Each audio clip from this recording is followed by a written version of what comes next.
Long story short, if you don't want to watch all this boring video, when you upgrade to the latest firmware version, the battery hack trick does work.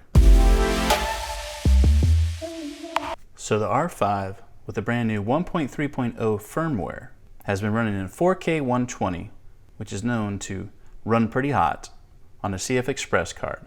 It's already been running for about 5 minutes and 30 seconds. Let's go ahead and stop and see how much time is left on the timer. It's only got 4 minutes left.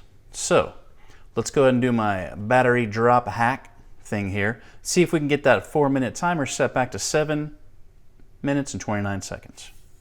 So you want to go to menu, go to date time zone. I have mine set on a speed menu. Go over to the date. Step it forward into the future 1 day. Now, before you go down and hit OK, make sure you have your finger on the battery clip. And once you hit OK, quickly open the door, drop the battery. Not sure if you leave it out for 1 second or 5 seconds or whatever. Go ahead and put it back in. Clip that. Notice I never turned off the camera. Now, as you can see, we've reset the timer back to 7 minutes and 29 seconds. So now we can keep rolling on 4K 120.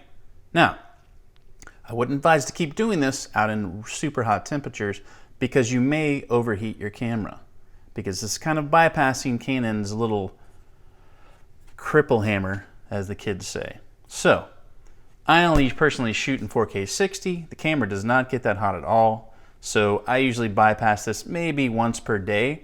But honestly, with the latest firmware updates, it really has helped significantly. So I would say it's safe to update to version 1.3.0 to get that CLOG 3, to get that RAW Lite option, but more importantly, heat timer bypass trick definitely works on the latest firmware. Thanks for watching my video.